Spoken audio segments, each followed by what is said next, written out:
Donc. Bonjour, bonjour. Alors nous continuons notre thématique sur les nouvelles technologies. On a vu différents concepts, différents comportements qui étaient de plus en plus banals sur les réseaux sociaux et on les a mis en lumière par rapport à la parole de Dieu et on a vu que finalement les comportements que les réseaux sociaux nous encourageaient à avoir étaient en opposition à la parole de Dieu. Ok? Donc là, on a mis ça en évidence et on va continuer par rapport à ces différents comportements. Et là, on commence avec la vie privée et la vie publique. Ok. Les réseaux sociaux vont euh, permettre ou pousser à ce que la frontière entre la vie privée et la vie publique soit de plus en plus mince. Ok. Vie privée, c'est un ensemble des activités d'une personne qui relève de son intimité. Ok. Et la vie publique, donc, c'est l'ensemble des activités d'une personne qui concerne sa vie professionnelle ou ce qu'elle est prête à dévoiler. Hein, et si je passe euh, la parole à différentes personnes d'entre nous et que je vous demande, oui, voilà, qu'est-ce que vous êtes prête à montrer de manière publique et qu'est-ce que vous cacheriez dans votre, qu'est-ce que vous considérez aujourd'hui comme votre vie privée, ben, vous allez constater que beaucoup de personnes me diraient, ok, voilà, ben moi je me filmerai jamais aux toilettes par exemple, ou moi ben, je me filmerai jamais nu ou dans ma salle de bain ou en pyjama dans ma chambre, etc., etc., etc. Ok? Et ben tout ce genre de choses sont sur les réseaux sociaux. Ce qui signifie que sur les réseaux sociaux, on voit et on constate que la vie privée n'a vraiment plus de notion, n'a plus lieu d'être. Et les gens n'ont plus de vie privée. Ils postent tout. Ils se filment à longueur de journée, tout le temps, partout. Et donc on rentre dans un monde en fait lorsqu'on est sur les réseaux sociaux où la vie privée et la vie publique font une fusion, sont confondues.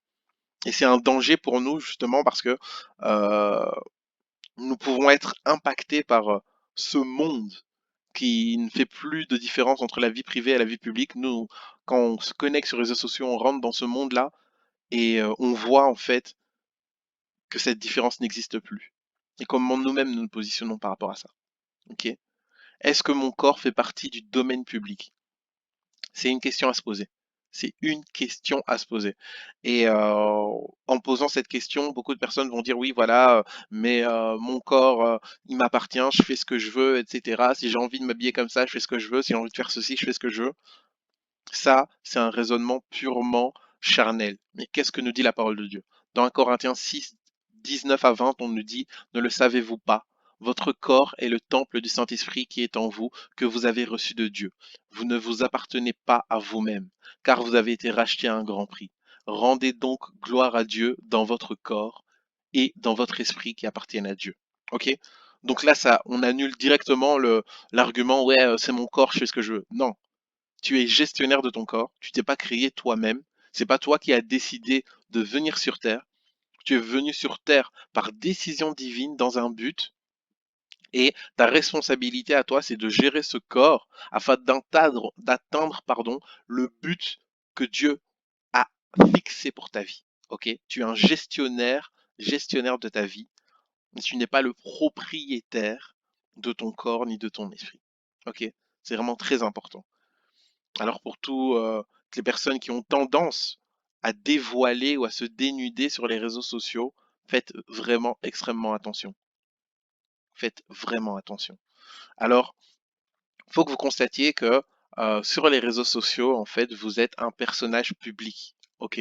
Vous êtes une personne qui peut être largement reconnue ou célèbre, qui attire sur elle l'attention du public ou des médias. Vous allez me dire, ben non, je suis pas un personnage public. Si, vous êtes un personnage public. Parce que le monde a accès à vos publications, le monde a accès à vos faits et gestes. Lorsque vous postez une photo, une vidéo sur les réseaux sociaux, cette photo, cette vidéo ne vous appartient plus. Quelqu'un de malveillant peut prendre cette photo, peut prendre cette vidéo, faire une capture d'écran et vous mettre sur un site pornographique. D'ailleurs, beaucoup de personnes se sont plaintes d'avoir été copiées ou qu'on ait fait des profils sur leur nom, etc. Elles avaient des photos sexy, on a fait des profils sur leur nom, on a fait des profils sur des euh, sites pornographiques avec leur nom, etc., etc. C'est des choses qui existent. Donc sachez que lorsque vous êtes sur les réseaux sociaux, vous êtes des personnages publics et comportez-vous comme des personnages publics, ok? Lorsque normalement un ministre prend la parole sur les réseaux sociaux, ben, il y a des chargés de communication qui sont là pour lui donner des conseils afin de étudier l'impact que les publications auront sur eux. Vous êtes des ambassadeurs de Christ dans la vie réelle, mais aussi sur les réseaux sociaux. S'il vous plaît, prenez en compte que vous êtes suivi, vous êtes regardé et vous avez une image à faire respecter. Pas vous-même, mais Christ qui est en vous. Ok? Donc sachez que vos commentaires auront des répercussions. Sachez que vos likes, ce que vous likez auront des répercussions. Sachez que ce que vous allez dire, ce que vous allez suivre, ce que vous allez aimer aura des répercussions. Ok? Donc soyons-en conscients. Il y a des gens qui vous suivent, il y a des gens qui vous regardent. D'ailleurs, beaucoup de personnes, pour draguer des filles, etc., vont tout simplement suivre leur activité, savoir un peu quels sont leurs centres d'intérêt pour pouvoir rentrer en contact avec elles. Moins vous mettez d'informations sur les réseaux sociaux, mieux vous vous porterez. Alors, est-ce que vous vivez pour que les autres vous voient? Ok, là on voit une star qui est là sur le tapis rouge. Ok, et c'est le rêve de beaucoup de personnes d'être sur le tapis rouge, d'être adulé, d'être prise comme cible par les photographes. Mais si vous regardez particulièrement cette photo, et j'aimerais vous donner finalement le cadre qui se passe derrière cette photo, mais en fait cette personne n'est pas libre parce que vous pensez que c'est elle qui donne du matériel aux photographes, mais c'est les photographes qui lui donnent à elle du matériel. La robe qu'elle porte, c'est la robe d'un couturier. Et pourquoi elle porte la robe d'un couturier? Parce que par rapport à sa notoriété, le couturier a dit tu vas porter ma robe ou je te propose de porter ma robe afin de donner de la visibilité à ce produit. La coiffure est faite en fonction de la robe, ok, pour mettre la robe en valeur. Cette femme est un porte-manteau ambulant.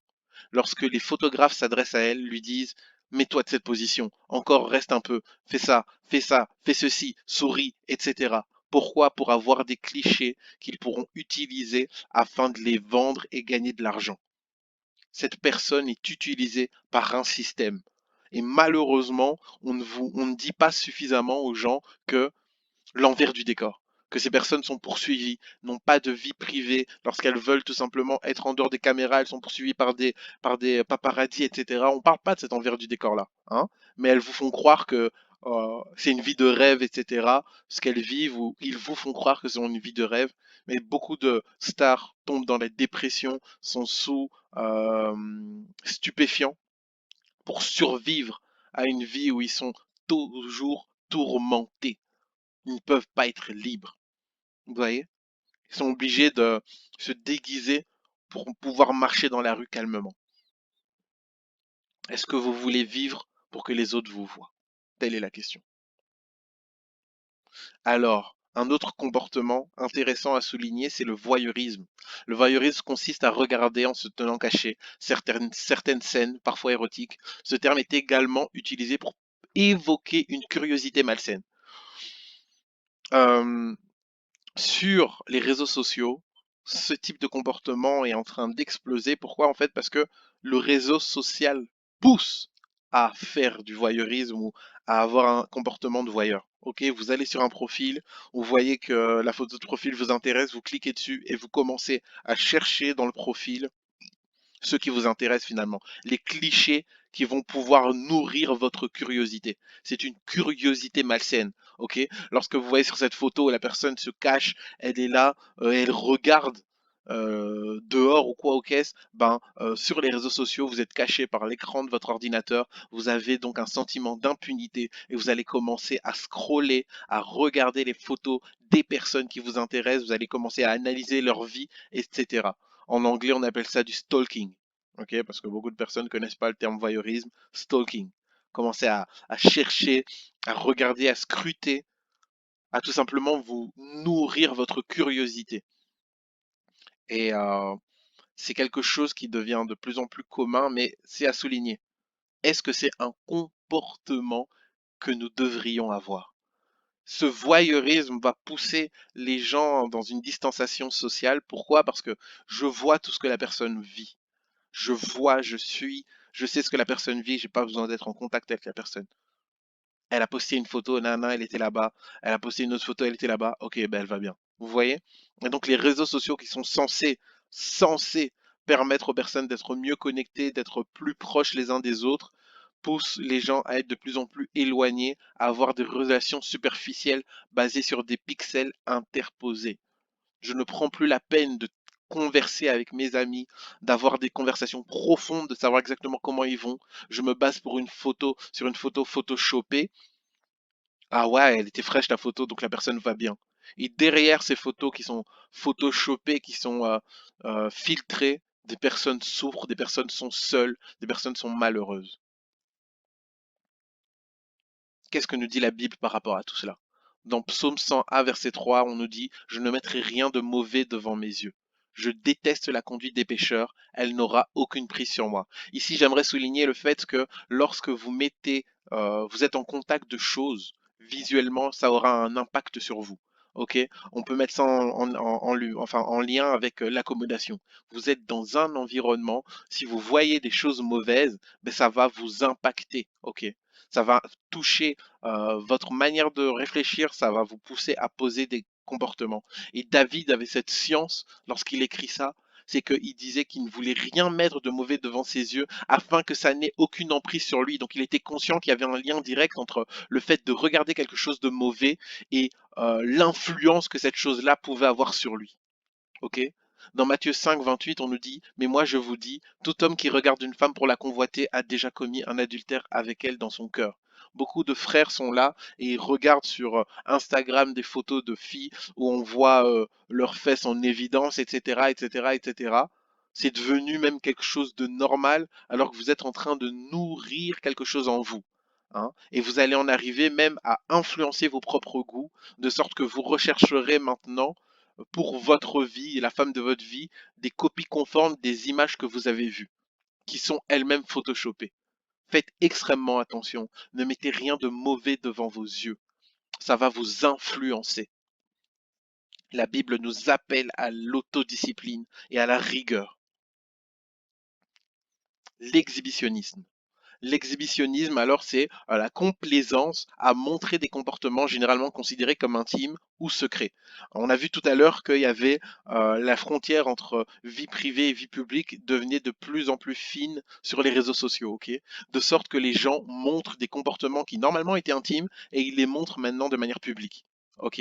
Philippe Bouvard dit sans l'exhibitionnisme, le voyeurisme serait plus difficile. Et c'est vraiment ça. Ce sont les deux faces d'une même pièce. Les voyeurs ont besoin qu'on mette du contenu devant eux afin qu'ils regardent. Ok? Et c'est ce qui se passe en fait.